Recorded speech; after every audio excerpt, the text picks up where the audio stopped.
జీహెచ్ఎంసీగా ఉన్న ఓఆర్ఆర్ పరిధి 3 కార్పొరేషన్లుగా మారనుంది. పాత గ్రేటర్ హైదరాబాద్ పరిధిలోని 150 డివిజన్లు డీలిమిటేషన్తో 243 అయ్యాయి. విలీన మున్సిపాలిటీలు, నగరపాలక సంస్థల పరిధిలో 57 డివిజన్లు ఏర్పాటయ్యాయి. మొత్తం 300 డివిజన్లకు విస్తరించిన జీహెచ్ఎంసీని రాష్ట్ర ప్రభుత్వం పరిపాలనా సౌలభ్యం, అధికార వికేంద్రీకరణ లక్ష్యాలతో 3 కార్పొరేషన్లుగా విభజించింది.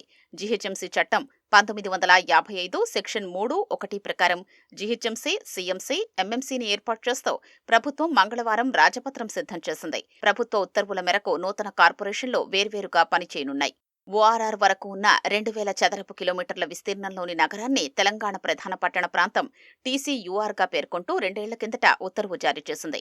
2025 జనవరిలో మున్సిపాలిటీలు, కార్పొరేషన్ల పాలక మండళ్ల గడువు ముగియగా ఆ ఏడాది నవంబర్లో 20 మున్సిపాలిటీలు, 7 నగరపాలక సంస్థల్ని జీహెచ్ఎంసీలో విలీనం చేసింది. అనంతరం జీహెచ్ఎంసీ చట్ట ప్రకారం డివిజన్ల పునర్విభజనను పూర్తి చేసింది. విశాల నగరంలో 300 డివిజన్లు ఏర్పాటయ్యాయి. 60 సర్కిళ్లు, 12 జోన్లతో పరిపాలనా వ్యవస్థ కొలువుదీరింది. ఈ నెల 10న జీహెచ్ఎంసీ పాలక మండలి గడువు పూర్తయింది. ఆ వెంటనే హైదరాబాద్ మహానగర పాలక సంస్థను 3 స్థానిక సంస్థలుగా విభజించే ప్రక్రియ పూర్తిగా వచ్చింది. కూకట్పల్లి, శేరిలింగంపల్లి, కుత్బుల్లాపూర్ జోన్లతో సైబరాబాద్ మున్సిపల్ కార్పొరేషన్ సీఎంసీ ఏర్పాటైంది. మల్కాజిగిరి, ఉప్పల్, ఎల్బీనగర్ జోన్లతో మల్కాజిగిరి మున్సిపల్ కార్పొరేషన్ ఎంఎంసీ ఏర్పడింది.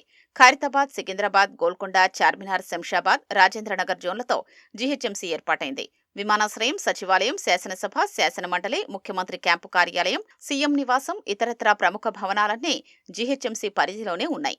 రాజధాని నగరంగా జీహెచ్ఎంసీనే కొనసాగనుందని కమిషనర్ ఆర్వీ కర్ణన్ తెలిపారు. మొత్తంగా టీసీయూఆర్ పరిధిలో 20 అసెంబ్లీ స్థానాలు పూర్తిగా, 6 నియోజకవర్గాల్లో కొంత భాగం వరకు ఉంటాయి.